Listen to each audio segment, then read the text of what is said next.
said the same. He said the same thing. I don't believe, and he doesn't believe that there are kids, because you don't yank around and use alleged. Whoever heard of a baby bump being so variable, and not to mention swinging from side to side? Oh, let's do the cha-cha, or shall we do chubby checker?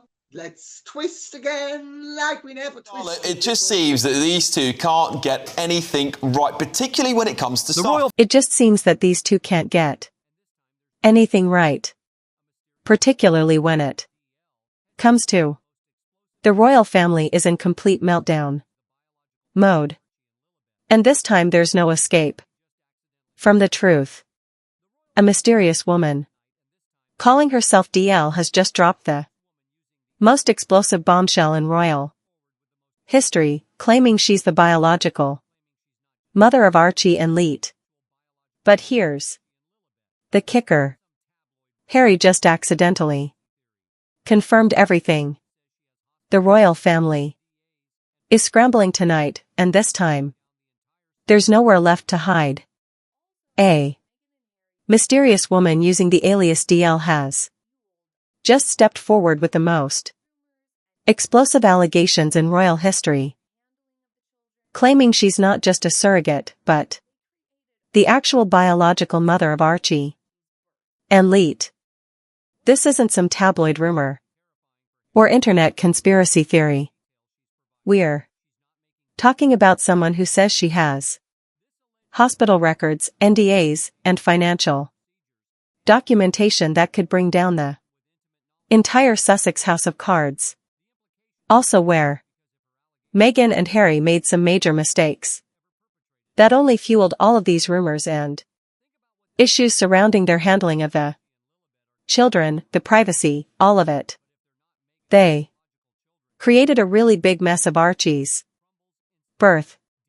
Quite frankly, what makes DL's claims absolutely terrifying for Harry and Meghan is the level of detail she's providing. She's not making vague accusations or speaking in riddles. This alleged woman is talking about specific dates, medical procedures, and legal agreements that only someone with intimate knowledge of the situation would possess. The implications are staggering, because if her allegations are true, we're looking at the biggest fraud ever perpetrated against the royal family. Think about what this means for the royal family. Archie and Lilibet are currently regarded as direct members, but if they're not Meghan's biological children, their entire claim to royal heritage crumbles instantly. DL allegedly claims she has signed non-disclosure agreements that have kept her silent for years, but something has clearly changed. Sources suggest she's grown increasingly frustrated watching Harry and Meghan parade around as the perfect royal family while she remains hidden in the shadows. The woman who allegedly carried and gave birth to these children has been erased from their story completely. They played games, and you know what they did? They won stupid prizes, more controversies, more conspiracies. It's theories. More theories thrown their way, and more fuel and evidence to the theories of surrogates. But here's where it gets even more explosive. DL isn't just claiming she was a surrogate who carried Meghan's eggs. She's alleging that these children are biologically hers, created with her own genetic material. If that's true, then Harry and Meghan have been living a lie that goes far deeper than anyone imagined. According to sources, the palace has reportedly been in emergency meetings since these allegations surfaced, desperately trying to figure out how to contain what could be the most damaging scandal in modern royal history. The timing of DL's decision to Speak out is particularly significant, with growing questions about the children's origin and mounting pressure. From multiple sources, it seems like the perfect facade is finally breaking. The woman who allegedly holds the key to this entire mystery has decided that silence is no longer an option. Prince Harry might have just accidentally confirmed everything we've been suspecting about the surrogate situation, and he doesn't even realize the bombshell he's dropped. In his memoir, Spare, Harry made what seemed like an innocent comment about being home within 2 hours of Archie's birth. But medical experts are now saying this timeline is virtually impossible if Meghan had actually given birth. Naturally, any woman who has given birth will tell you that recovery doesn't happen in 2 hours. We're talking about a major physical trauma that requires extended hospital observation, especially for first-time mothers. The fact that Harry casually mentioned being home so quickly suggests he either has no understanding of childbirth or he's accidentally revealed that the birth didn't happen the way they've claimed. Another piece of evidence are the events that occurred on the birth date of Prince Archie. In a real dramatic fashion, they did not tell the public right after Meghan went into labor. What Meghan and Harry did instead was keep Archie's birth private for over 8 hours. They did not tell people that he was actually born and arrived until 8 hours later. They also issued a confusing press release suggesting Meghan had just gone into labor after Archie had already been born. So, they were playing games here with this. And the result was that the media and the public felt misled because they were misled. Why would you do that? Why are you lying to people? Why are you trying to mislead people? And naturally, this is only going to end up being fuel for surrogacy rumors, because why else are you being sort of suspicious and secretive around labor and birth unless you're trying to shuffle out a surrogate? But Harry's timeline problems don't stop there. His own account of the birth is filled with inconsistencies that become more glaring the closer you examine them. He describes rushing to the hospital, but then mentions being home almost immediately afterward. Where's the extended labor? Where are the hours of recovery? Where's the natural bonding time that new parents typically spend in the hospital? Medical professionals who have analyzed Harry's statements are raising serious red flags about the plausibility of his version of events. One obstetrician pointed out that even with the most straightforward delivery, new mothers typically remain under medical supervision for at least 24 hours. The idea that Meghan was ready to leave the hospital within hours of giving birth is medically questionable at best. Posed a whole load of questions to Buckingham Palace about the birth of Archie, because I've never believed that the circumstances around the birth of Archie. What's even more suspicious is how Harry registered Archie's birth and then had to make multiple amendments to the birth certificate. He was the one providing all the information to the registrar, which raises questions about why there were so many errors that needed correcting. When you're registering your own child's birth, you don't typically need to make multiple corrections unless something fundamental about the situation isn't straightforward. Harry's own words are becoming the strongest evidence against the official narrative. Every time he tries to provide details about the births, he inadvertently creates more questions than answers. His accidental admissions are painting a picture that doesn't match what the public has been told. The smoking evidence everyone's been waiting for has finally emerged, and it's coming from the most unexpected source. Sources claim that Portland Hospital, the exclusive London medical facility where Archie was supposedly born, has no record of Meghan Markle ever being admitted as a patient. Think about that for a moment. We're talking about one of the most high-profile births in recent royal history. And the hospital has absolutely no documentation of it ever happening. This revelation is absolutely devastating because it completely contradicts the official birth story that Harry and Meghan have been pushing for years. Remember, they initially claimed Archie was going to be born at Frogmore Cottage in a planned home birth. Then suddenly, without any explanation, the story changed to Portland Hospital. But now we're discovering that Portland Hospital has no records of Meghan ever being there.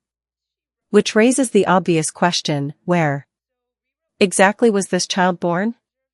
The 7-hour delay in announcing Archie's birth is starting to make perfect sense when you consider these missing hospital records.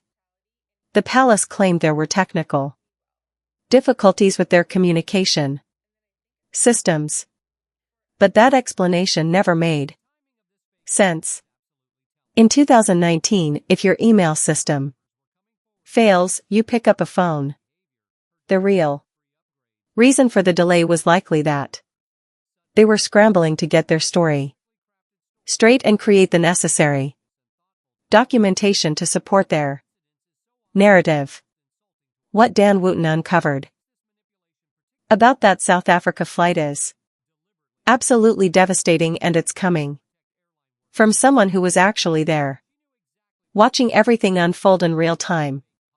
We're talking about a senior British Airways flight attendant who approached Dan directly during one of his own flights completely unprompted because she was so disturbed by what she witnessed that she felt compelled to speak out.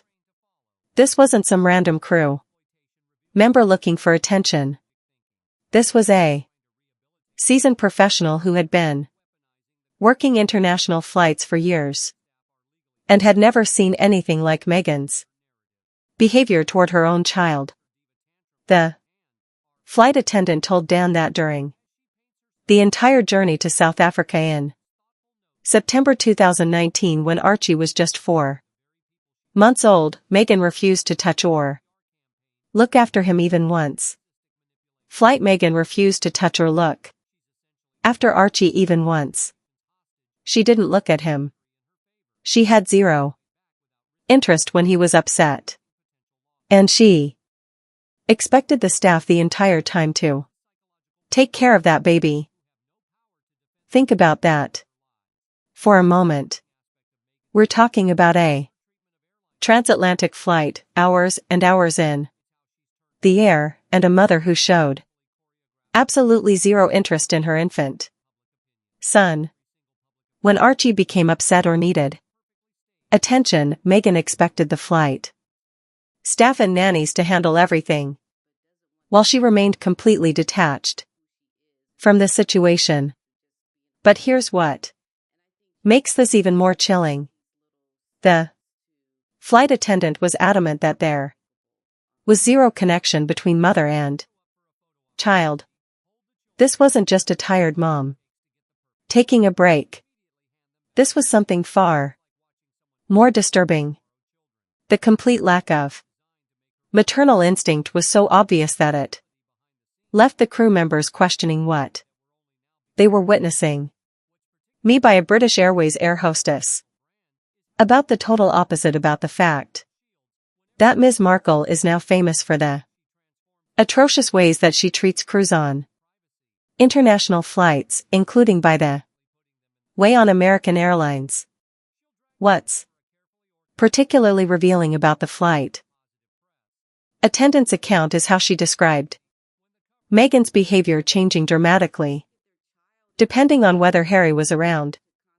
When Prince Harry was in the vicinity, Meghan would suddenly become polite and engaging with the crew.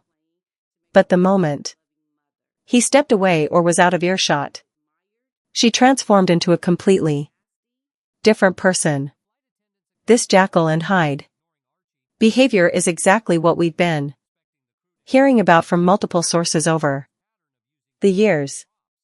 The flight attendants' observations align perfectly with reports from palace staff who described Meghan as manipulative and two-faced. She knew exactly how to perform the role of the caring wife and mother when Harry was watching, but dropped the act entirely when she thought no one important was looking. The implications of this are staggering. If Meghan was putting on a performance for Harry during their own family travel, what does that say about their entire relationship? The flight crew witnessed firsthand how Meghan manipulates situations and people, including her own husband, to maintain her carefully constructed image. Now, let's not forget about that cringy video that went viral a few days back. Dan Wooten's investigation exposed what might be the most calculated PR manipulation we've ever seen from Meghan Markle. The viral story about an American Airlines flight attendant receiving a handwritten note from Meghan was revealed to be nothing more than an orchestrated publicity stunt designed to counter the growing narrative about her appalling treatment of airline staff. Believe who I just had on my flight, who I had a pleasure of serving. The Queen, the Princess, the Duchess of Sussex. Sussex. She wrote us a little handwritten note back. So rewrote her a note that said, "It's a pleasure of serving you. We love you real bad." And she wrote this note back that says, "Dear AA girlies, thank you for the love, hospitality, and handwritten note. You know me well. I'll love right back to you." And then I think it says, "Forever, Meg." Okay. The timing of this fake story is absolutely telling. It surfaced just as multiple crew members were coming forward with accounts of Meghan's diva behavior, her demands for free upgrades, and her cold treatment of service workers. Suddenly, out of nowhere, we get this perfectly crafted story about Meghan being gracious and thoughtful to airline staff. The coincidence is so obvious, it's almost insulting to our intelligence. What makes this manipulation particularly insidious is how Meghan deliberately exploited the very system designed to protect airline workers from retaliation. She knew exactly what she was doing when she orchestrated this fake positive story, understanding that the real victims of her mistreatment couldn't speak out to contradict it. American Airlines crew members are bound by strict confidentiality agreements that prevent them from discussing celebrity passengers and sharing the contents of a passenger's note would violate every ethical guideline they're trained to follow. This calculated exploitation reveals the depths of Meghan's strategic thinking. She's not just trying to rehabilitate her image, she's actively weaponizing the confidentiality agreements that airline staff are